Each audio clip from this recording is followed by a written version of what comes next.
Hola, muy buenas tardes a todos. Les doy la más cordial bienvenida al módulo 23. Estamos en nuestra semana 3, iniciando, bueno, dando por casi ya finalizado nuestra semana 3, correspondiente a las tecnologías emergentes en la administración y la gestión, donde el propósito principal de esta semana era el que el estudiante aplicara los conocimientos de las tecnologías de la administración y la gestión para la resolución de un proyecto social con base en la elaboración de un diagrama de Gantt y lo que era la parte de la reflexión de los análisis de los escenarios. Y bien, antes de tocar la presentación, vamos a retomar unos puntos muy importantes ya que viene nuestra cuarta semana. Esta cuarta semana, como ustedes pueden ver, se denomina Semana de Integración de Saberes. En esta Semana de Integración de Saberes, precisamente vamos a poner ahora sí a prueba todos los conocimientos adquiridos desde Semana 1.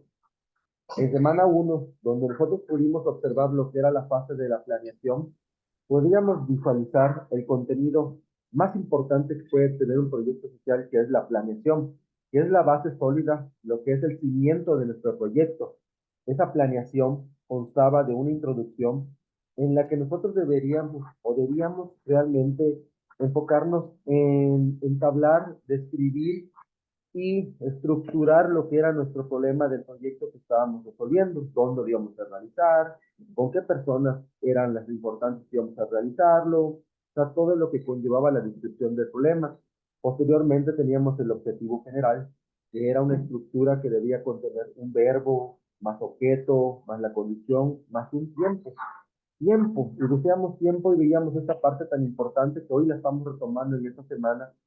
¿Por qué era tan indispensable o por qué los proyectos sociales siempre son a largo plazo? ¿Por qué no a corto plazo? Recordemos que los proyectos sociales requieren de grandes tiempos y grandes esfuerzos, que relativamente nosotros íbamos a tener que adecuarlo a la necesidad o la naturaleza de nuestro proyecto. Y que recordemos que una de las partes importantes de la reflexión de los temas o de las actividades o de actividades integradoras es que el estudiante investigue por qué los proyectos sociales son a largo plazo. ¿Por qué? ¿Cuál es la diferencia que existe entre un proyecto social y un microproyecto? Hablando de lo que veíamos dentro del foro de clase, un macro y un microproyecto. Realmente, ¿por qué los microproyectos realmente no requieren de grandes tiempos? Porque a su vez, por ejemplo, los microproyectos son proyectos que realmente no requieren de recursos humanos o realmente de concientizar a una sociedad. Por eso, y precisamente nosotros hablábamos mucho sobre la sociodemografía de población, o sea, cuál iba a ser nuestro universo de población. ¿Para qué? Para que con ello nosotros pudiéramos establecer dónde lo íbamos a realizar, cuál era la importancia realmente de conocer si era un proyecto local, un proyecto estatal o un proyecto nacional. Relativamente, una de las partes fundamentales eran los objetivos específicos, que estos eran los pequeños pasos que íbamos a utilizar para poder solucionar el objetivo general, que eran más concretos y más medibles.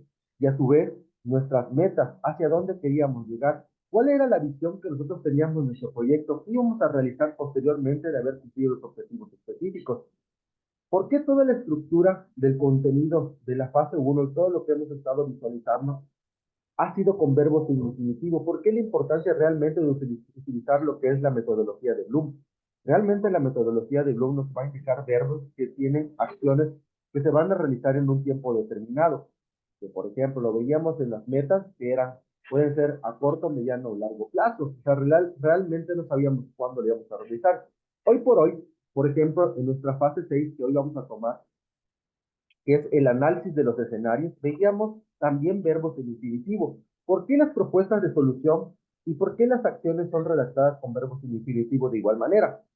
Recordemos que nosotros establecemos que los verbos en infinitivo son acciones que se van a realizar en un tiempo indeterminado, ¿ok? Entonces, si estamos hablando que son verbos que nos van a hacer un indicativo, vamos a tener que, como son futuros hipotéticos, son varios caminos de los futuros que vamos a estar estableciendo. Realmente no sabemos cuándo se van a realizar, pero ya sabemos las acciones y las estrategias que vamos a aplicar para poder solucionar ese posible escenario. Ahora bien, semana 2. Veíamos la semana 2 que es la organización, actividades, tareas y recursos. Todo esto desprendido de los objetivos específicos. ¿Qué era una actividad y qué era una tarea? Las actividades y las tareas se desprenden en el proceso administrativo como un plan de acción. El plan de acción simplemente es la forma en que nosotros, es una hoja donde estructuramos paso a paso cuáles actividades se desprenden para realizar las tareas cumpliendo a los objetivos específicos. Teníamos tres fases que trabajamos: fase inicial, fase de desarrollo y fase de concreción, que en ese momento así se llamaba en la fase 3, y que cada uno de los recursos que solicitaba, no la plataforma, pero sí el proceso administrativo, realmente contienen una importancia o una relevancia de que nosotros estructuráramos bien. Una de las cuestiones que ha surgido, o dudas que han surgido dentro de esta generación, por ejemplo, es la importancia del recurso humano. Cuando nosotros establecemos el recurso humano, los colaboradores que vamos a tener dentro de un proyecto, ¿por qué es importante realmente definir los colaboradores? Si a su vez, por ejemplo, la actividad no le solicitaba en lo que era la redacción de cuántos colaboradores deberían de existir, realmente la importancia que contiene el recurso humano dentro de un proyecto social es de vital importancia. El capital humano, a su vez, es un aspecto muy importante para poder solucionarlo. Ya seamos un proyecto de escasez de agua, bullying escolar, maltrato intrafamiliar, la cuestión es que el estudiante reflexione: ok, estoy haciendo un proyecto con naturaleza social, un proyecto de concientización. Bueno, vamos a ver uno más estructurado, uno más pequeño, de mi colonia. En mi colonia hay, no sé, 6,000 habitantes. Si yo, en ese supuesto, utilizara, por ejemplo, dos o tres colaboradores, no podría yo cumplir con los objetivos específicos, no podría yo cumplir con la temporalidad de 12 meses. Entonces, entraríamos en un debate: ¿cuál es la importancia de la división del trabajo y especialización de funciones? Que eso era realmente la función que deberíamos de reflexionar para conocer, ok, ¿qué especializaciones son las necesarias para poder atacar mi proyecto? O sea, realmente qué necesitaba, a quiénes necesitaba y cuánto personal necesitaba. Un claro ejemplo de ello que podemos visualizar el día de hoy son, por ejemplo, los proyectos de los partidos políticos. Si ustedes pueden visualizar, cuando pasan por una colonia y entran las etapas electorales, una persona o el que es el candidato no sale solo, busca a un grupo de personas que lo van a ayudar para poder cumplir su objetivo. ¿Y cuál es su objetivo de él, por ejemplo, en ese momento? Que la gente conozca sus las campañas que está realizando, qué acciones va a realizar, las promesas que va a cumplir cuando llega al poder. ¿Y qué va a pasar? ¿Qué pasaría si, por ejemplo, él solamente fuera en casa por casa, hablando de una colonia grande? Lógicamente esto absorbería tiempo y no cumpliría con los tiempos. Ellos también manejan un cronograma de trabajo para poder cumplir con colonias o sectores para llegar a casa por casa a decirle información. Por ello, juntan al diferente grupo social, ya sea personas de su trabajo, personas allegadas, pero que tienen una función primordial dentro de un organigrama. Reparten folletos, tocan las casas, ven quiénes salen y así consecutivamente. Esto es la parte de la colaboración en el recurso humano. Llegamos a nuestra semana 3, que estamos elaborando parte de lo que era recuperar la información de la fase 3 y adecuarla a una tabla que contiene 7 elementos. Y que estos elementos, ¿por qué son importantes? Ya nosotros conocíamos en nuestra fase 3 la importancia de los recursos materiales, recursos financieros, recursos humanos. Hoy por hoy, conocer la importancia de establecer un tiempo, una temporalidad acorde a un proyecto social, iba a impactar en la factibilidad del proyecto. Realmente, si ya conozco la viabilidad, vamos a determinar esa factibilidad, ¿lo puedo realizar? Ah, ¿cómo lo voy a realizar? Permítame un segundo.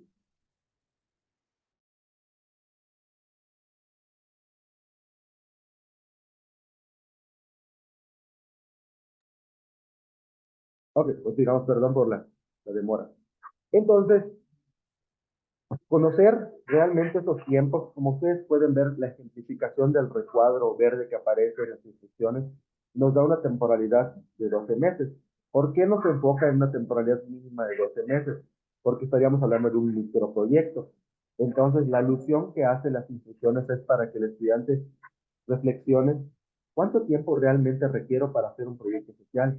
Ahora sí, decir, ok, si yo no contemplé correctamente a lo mejor los recursos humanos en la fase anterior, yo puedo adecuar mis recordables de actividades el día de hoy, porque pueden ver que en la última fila, o en la última columna, perdón, dice responsables de actividades y tareas.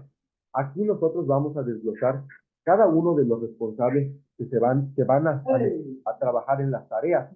Entonces, nosotros podemos definir realmente ahora, el responsable de la tarea 1.1, ¿quién es? Es el ingeniero en sistema, el técnico en informática.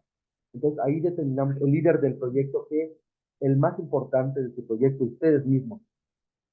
Elaboramos tiempos de inicio. Me voy a pasar un poco a la plataforma para poder visualizar un poco más concreto. Y a su vez los que no han entregado y los que ya entregaron y entregaron entre semanas y a lo mejor no tuvieron una calificación aprobatoria, tienen todavía la oportunidad de volver a realizar sus trabajos, corrigiendo con la retroalimentación. Si la retroalimentación es generalizada en el aspecto de las áreas de oportunidad y áreas de fortaleza, y algo que ustedes no comprendan, con toda confianza pueden mandar un mensaje a la plataforma para que yo los oriente sobre esa retroalimentación, ya que esta está generalizada en los aprendizajes esperados.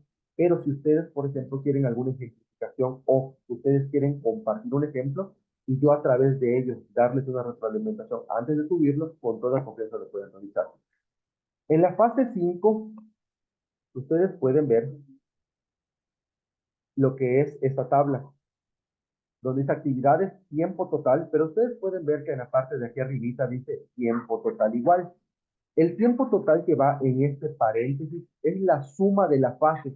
O sea, que si en mi fase inicial yo ocupé a lo mejor 4 meses, aquí adentro le puedo colocar 4 meses, o en su caso, 4 por 3, estamos hablando de 120, ¿no? 120 días.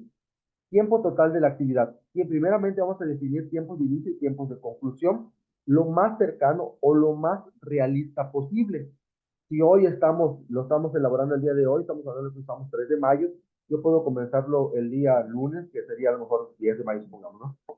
Entonces, mi tiempo de inicio es 10 de mayo del 2024 al 10 de junio del 2024. Ok, si del 10 de mayo al 10 de junio hay 30 días, quiere decir que en el tiempo total de la actividad yo debo de colocar un mes o en su caso 30 días y así consecutivamente por fases que están trabajando. Para que la suma total de las fases me debe dar por lo menos 12 meses, que es el tiempo mínimo que vamos a utilizar. Ya si su objetivo general que ustedes plantearon en su fase 1 contiene más de 12 meses, lógicamente van a adecuar ya sea 15 meses, 18 meses, 24 meses, 36 meses que ustedes ocuparon, dividirlo. ¿Cómo lo divido? De acuerdo a sus necesidades. De acuerdo, si a lo mejor yo pienso que alguna de mis actividades o tareas que tengo requiere más tiempo, yo le puedo colocar esa actividad más tiempo, pero debe de tener una fecha de inicio y una fecha de conclusión. O sea, yo no puedo colocar en total de tiempo de actividad todo el año. O sea, que yo ponga una frase todo el año, porque esto no es la parte reflexiva que se solicita. Todo el año debería ser 300. Si yo digo 325 días, entonces yo pongo todo acá la fecha de inicio que cumpla 365 días. Recursos materiales, recursos tecnológicos, recursos financieros.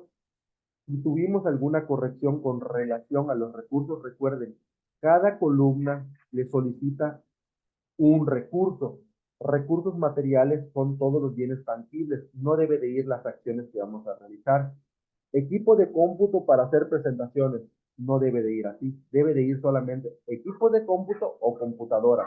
De igual manera en recursos tecnológicos, acceso a internet, software de gestión, software de sistemas, paquetería de Office, pero no la acción que vamos a realizar con cada recurso. Recursos financieros o un monto como les había compartido, estimado o alusivo a 12 meses, o en su caso solamente la palabra dinero en efectivo.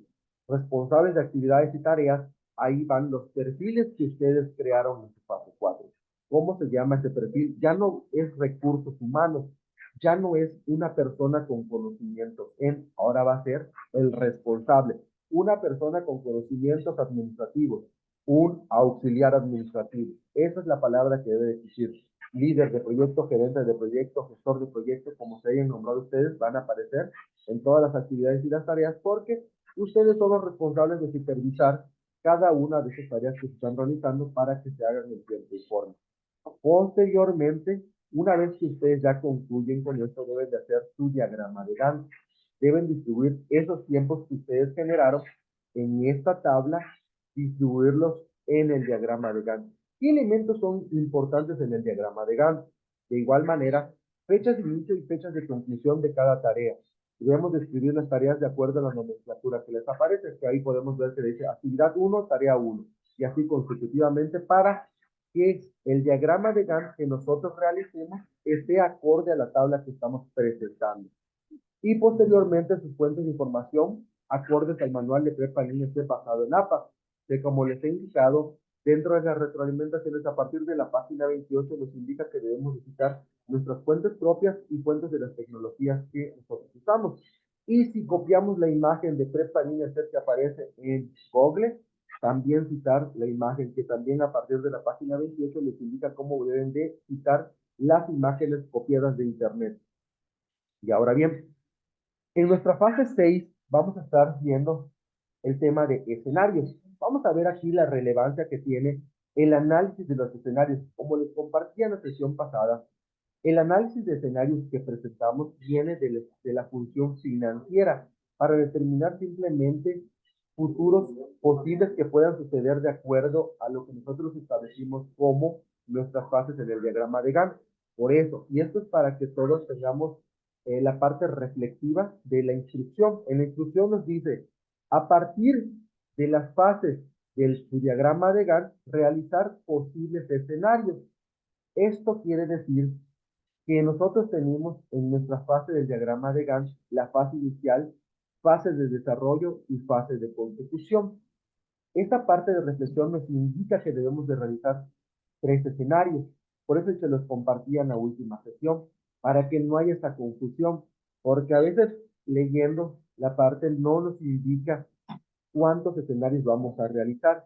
Pero si nosotros reflexionamos que nos dice con base en las fases de nuestro diagrama de Gantt, ¿cuáles son las fases que trabajamos? Fase inicial, fase de desarrollo y fase de consecución. O sea que a partir de esas 3 fases vamos a desarrollar posibles escenarios. ¿Cuántos escenarios? Yo les compartí que pueden hacer 3 optimistas y 3 pesimistas, pero si ustedes quieren poner más, bienvenido. ¿Por qué es tan importante realmente que el análisis de escenarios esté basado en estadísticos y en probabilidad? Ahora les voy a presentar un autor que nos comparte de Economipedia para que ustedes puedan visualizar que no es por parte de que diga es forzoso así, así lo tengo que realizar, sino que es un aprendizaje esperado y para que el estudiante conozca la importancia de los escenarios dentro de un proyecto. Un escenario es una descripción parcial del comportamiento de la aplicación en un momento específico. La utilización de escenarios implica identificar situaciones y describir las acciones que se van a llevar a cabo. O sea, que si por ejemplo nosotros vamos con un claro ejemplo ahorita que les voy a compartir. No te preocupes, ahorita lo checo. Vamos a ver.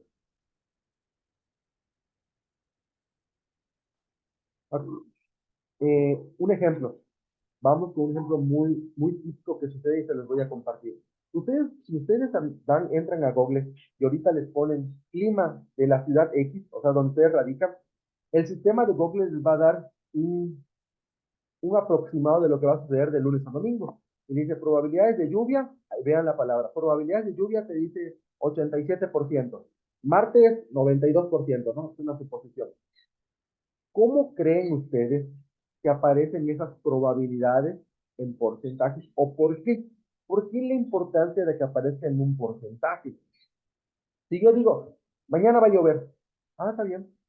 Sí, pero ¿cómo lo sabes? Ah, es que hay un 87% de probabilidad. ¿Cómo se determinó ese 87% de probabilidad?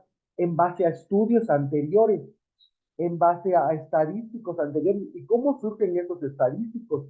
Esos estadísticos surgen con base en investigaciones, por ejemplo, de acuerdo a los meses que han ido transcurriendo año tras año. Y esto lo trasladamos a un proyecto social, vamos a determinar que precisamente los proyectos sociales vienen de tiempos atrás y que son proyectos que ya han venido trabajándose año tras año y año tras año y que a lo mejor hasta el día de hoy no hay solución.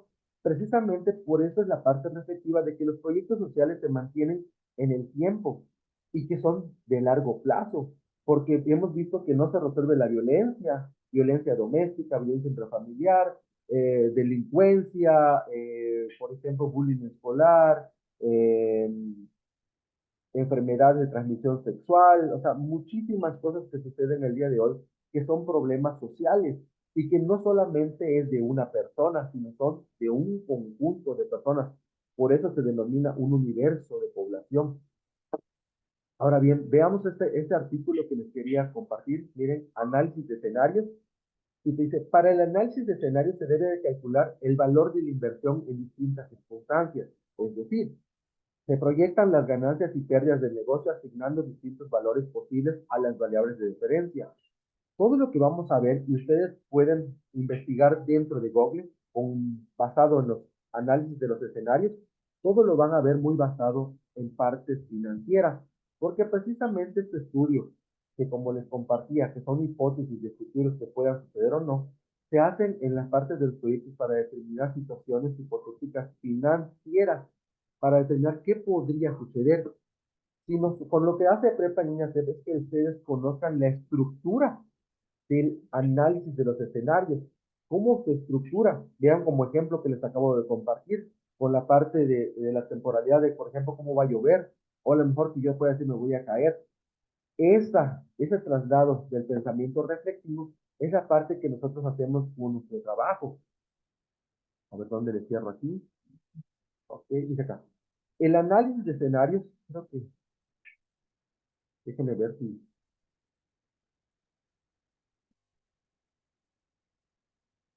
aquí. Dice, el análisis de escenarios es un recurso muy extendido en análisis de carteras de inversión, en donde es muy utilizado como complemento de un análisis de valor de riesgo que se llama VAR. Además, este tipo de análisis es muy común en campos generales como la teoría de la división, la teoría del juego o la economía financiera. Así permite dar un valor de las diferentes situaciones que pueden aparecer, asociando una probabilidad a cada una de ellas. Esto es la importancia realmente que tiene el análisis de los escenarios. Las probabilidades que ustedes consideren que pueda suceder de acuerdo a las fases que ustedes trabajaron.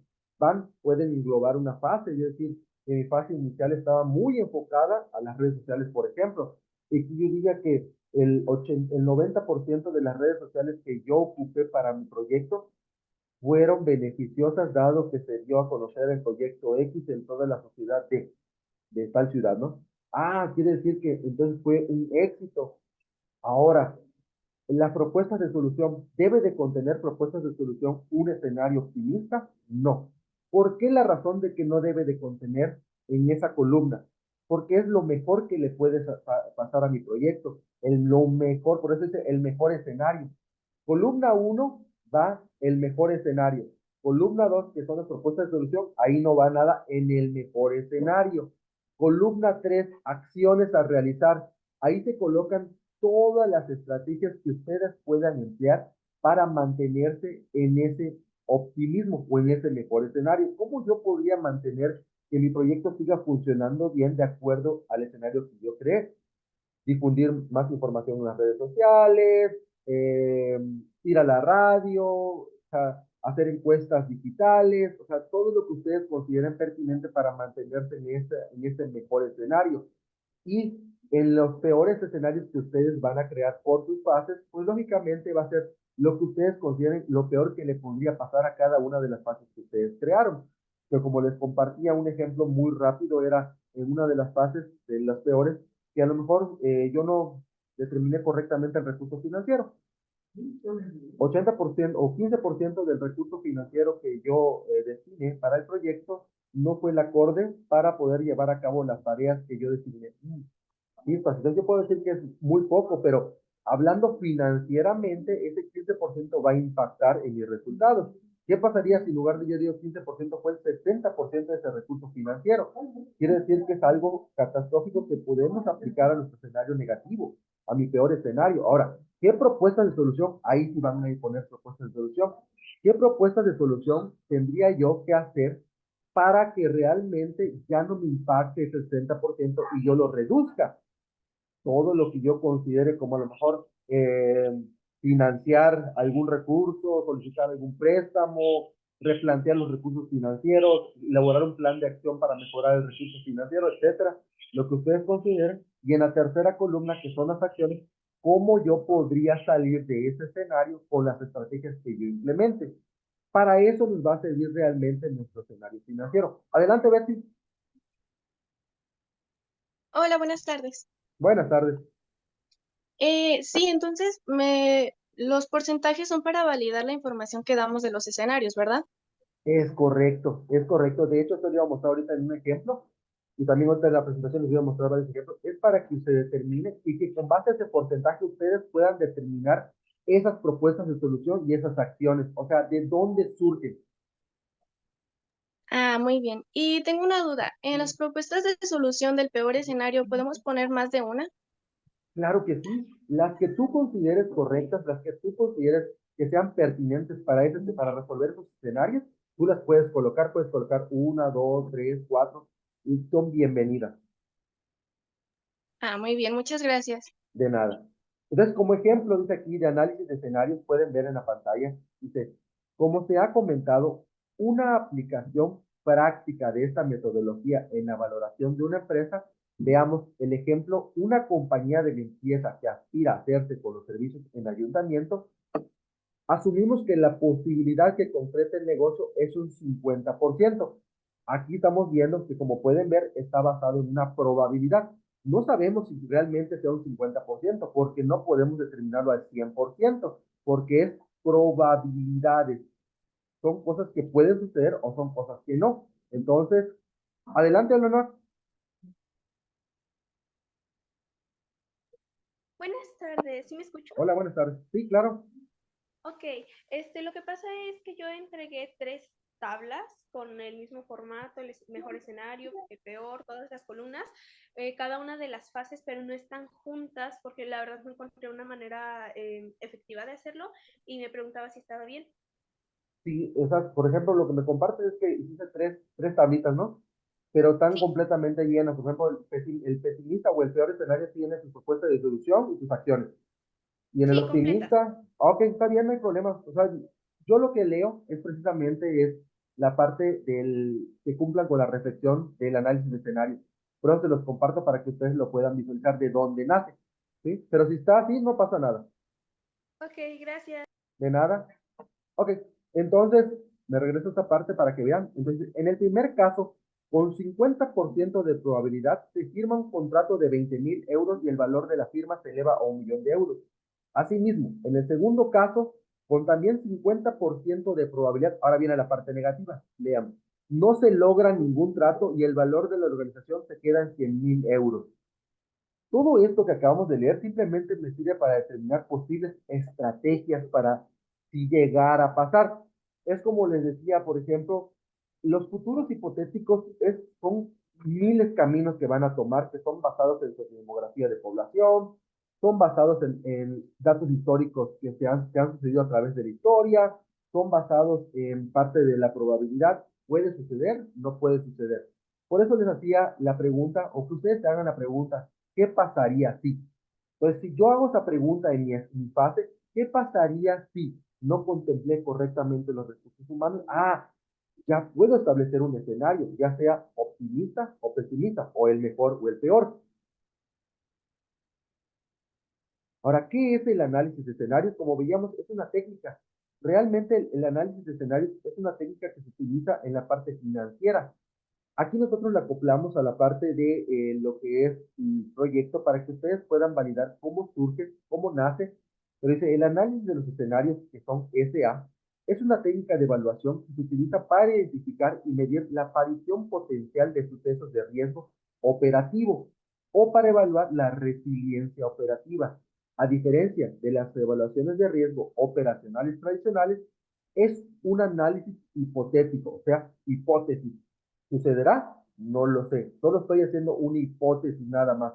Es como que yo contemple que tengo un 97% de probabilidades que mañana me caiga. Yo no lo puedo saber, pero ¿cómo es que ese análisis hipotético surge en base a una estadística? Porque en estudios anteriores se ha demostrado que la calle X está en mal estado, la infraestructura carretera de esa colonia está en mal estado. Entonces puede haber una probabilidad de que en algún momento de lluvia yo esté caminando por esa calle y no me dé cuenta que hay un bache y que yo caiga. O sea, hay una probabilidad, sí, una probabilidad existente, porque llovió, un factor externo, porque la calle estaba inundada, yo no lo vi, tuve que salir, afortunadamente o desafortunadamente, y me caí. ¿Para qué me va a ayudar el análisis de escenarios en propuesta de solución? Para que a lo mejor yo ya conozco dónde están esos baches, yo les pueda dar la solución, que no caminen por esa parte, o que busquen un camino alterno. Entonces, todo esto nos va a servir para poder determinar estrategias y plan de acción. Bien, se acabaron de unos 30 minutitos, nos conectamos de la liga y nos reconectamos, por favor.